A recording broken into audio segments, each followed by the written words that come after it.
National français du décathlon, record 5,30 m.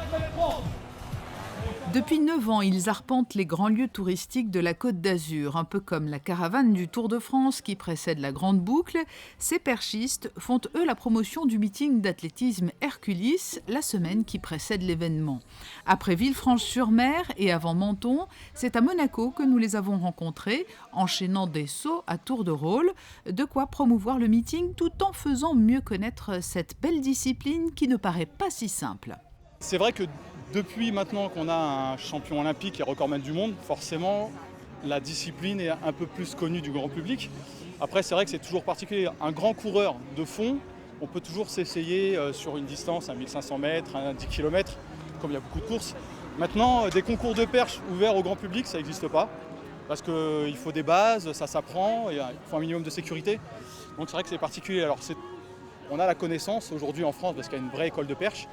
Mais après, pouvoir l'essayer, c'est pas évident. Ça peut faire venir des jeunes un peu comme moi qui vont certainement sauter comme moi pour plaisir et qui vont aimer ce sport. Alors justement, si tu devais convaincre des jeunes de venir vers cette discipline plutôt qu'une autre, que mettrais-tu en avant ? D'abord les sensations qu'il y a en l'air, vraiment leur envoyer de la perche. Parce que c'est vrai, là, il y a une telle flexion et on voit tellement facilement que ça fait un vrai effet catapulte. Et on part tellement vite que c'est énorme comme sensation.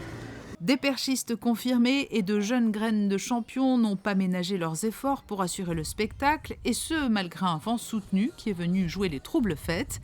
Dans le public, beaucoup de vacanciers impressionnés. Je pense que c'est quelque chose d'innovant et qui permet vraiment d'attirer beaucoup de monde pour admirer les athlètes. Et c'est une chose nouvelle qui est intéressante.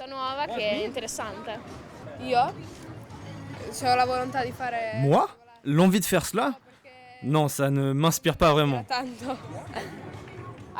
Tu as eu peur ? Oui, j'ai peur de la hauteur. Et comme lors de chaque étape modégasque du Perche Tour, un petit bonus attend les spectateurs, un champion, ou en l'occurrence cette fois-ci une championne engagée dans l'épreuve de saut à la perche vient effectuer une petite visite amicale. La brésilienne Fabiana Murer était l'invitée surprise 2016. C'est vraiment très technique. Les perches sont flexibles, alors les athlètes doivent choisir la bonne perche pour sauter.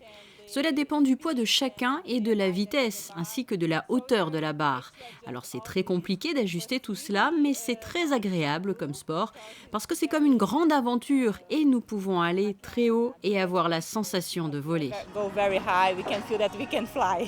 Fabiana Murer, que l'on retrouvera donc vendredi soir à partir de 19 h au Stade Louis II pour le meeting international Herculis, tout comme de nombreux autres champions pour qui cette compétition constituera l'un des derniers grands rendez-vous avant les JO de Rio en août et leur permettra ainsi de parfaire leur préparation tout en offrant aux spectateurs une compétition de haut niveau.